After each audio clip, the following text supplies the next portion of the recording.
Epilogue. Moments after Sage had arrived back on Starland, her stars app buzzed. Report to Wish House office immediately. Sage knew she had come so close to failing her wish mission. Was she going to get into trouble?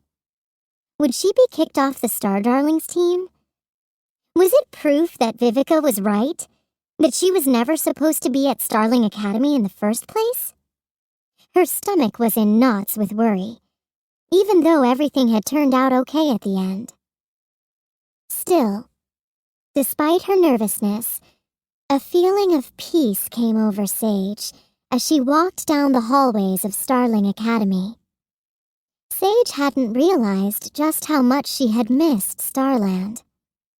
She felt safe and welcome, waving to classmates who had no idea who she was, or that she'd been gone at all. It didn't matter.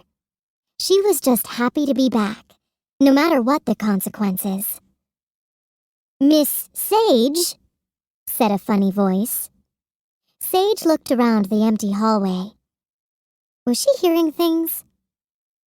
"Up here," said the voice. Sage looked up. A small bot guide hovered near the ceiling. "It's me, Moj4. "Oh, hey," said Sage, trying to remember if they had met before. "I gave you a tour of the campus," said Moj4 a little peevishly. "So, where have you been?" "Oh, around," said Sage vaguely. She reached Lady Stella's door and knocked. "Come in," said Lady Stella. Sage concentrated, and the door slid open silently.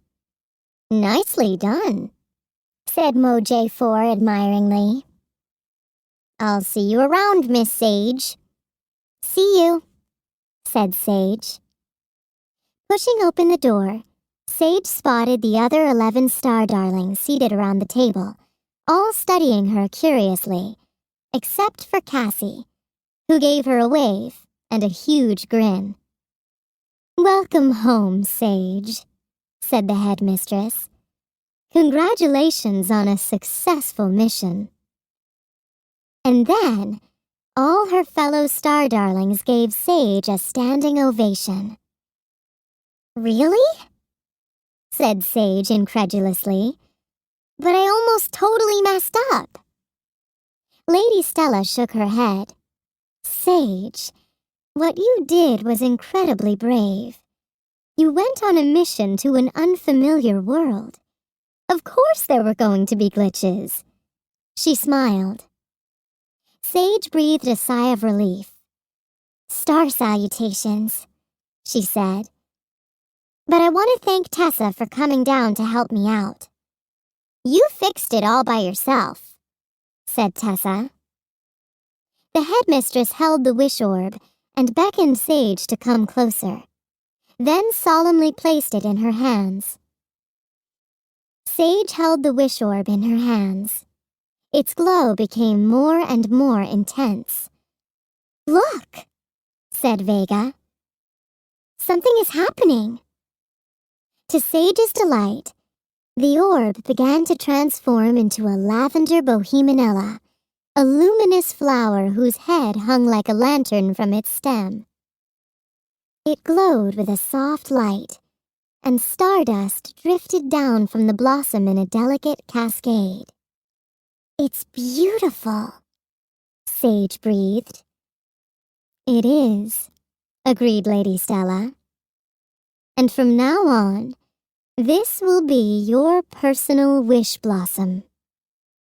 Suddenly, the petals of the flower began to tremble. What was going on? Sage gasped as the flower opened to reveal a glossy dark purple stone with deep veins of shimmering starlight. It looked like a mini galaxy was locked inside its gleaming surface. Sage felt a deep sense of peace and well-being. "Well, that is most extraordinary," said Lady Stella, shaking her head. "What is it?" Sage asked, as the star darlings pressed closer to see the shimmering stone.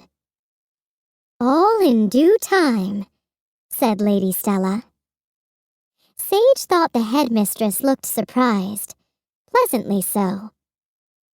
"Until then, please guard this precious stone with your very life."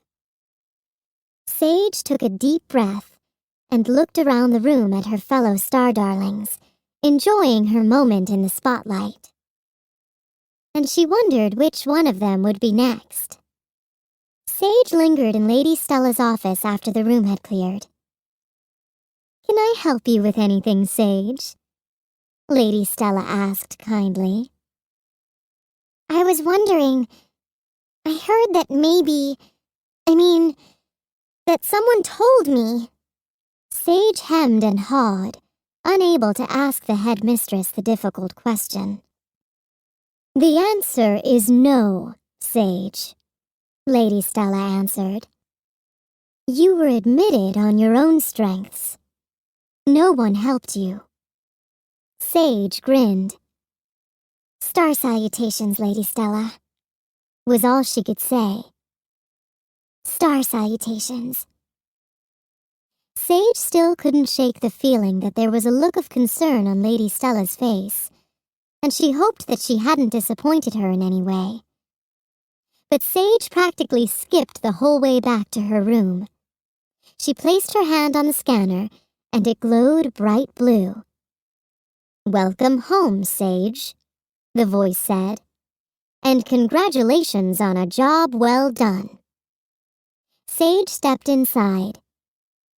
Cassie was standing in front of her closet, a strange look on her face. Sage reached into her backpack. "I brought something back for you," she said. "A wishling book. It really is made out of paper." Cassie gasped as Sage placed the book in her hands. "I wondered what one would look like," she said, running her fingers over the cover. She opened it and immediately started devouring the words. Then, realizing what she was doing, she laughed and closed the book, hugging it to her chest. "Wow, this is incredible. Star salutations, Sage. I'm glad you're back." Then she added shyly, "It was kind of lonely without you. I did a lot of thinking while you were away, and there's something I have to tell you." She fidgeted nervously.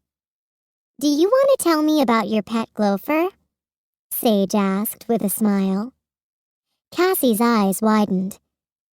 "How did you—" "I had some time to think about it when I was alone on Wish World," Sage explained. "I put it all together. The dream I had, which wasn't really a dream, was it? The green globule you ate, the glow from the closet, the sweet music." Cassie opened her closet door. "Don't be afraid," she said. "You can come out." A small, furry, winged creature flew out, nuzzled Cassie's cheek, and landed on her shoulder. It began to sing the same beautiful song that Sage had heard, its belly glowing contentedly. "I was afraid to tell you," Cassie said. "I wasn't sure if you liked pets." "I do," said Sage, "especially a cute one like this.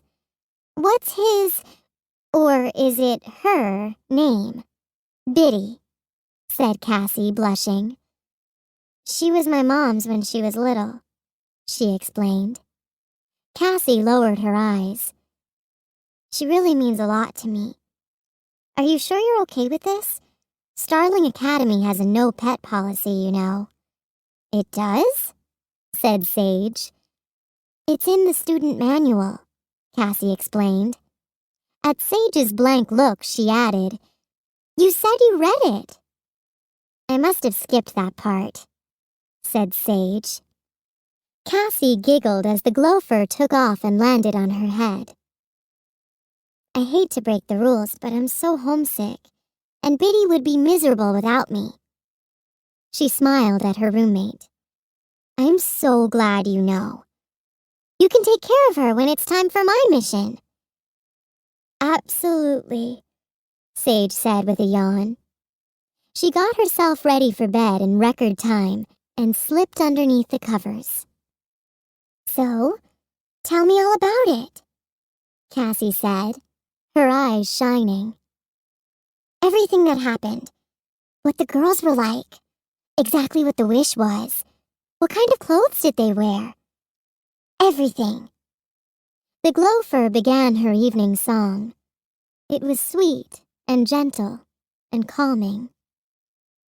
Sage yawned and began to speak. It was a pretty bumpy ride down to Wish World. I landed on a hill in the middle of a park and then Sage fell asleep, mid-sentence.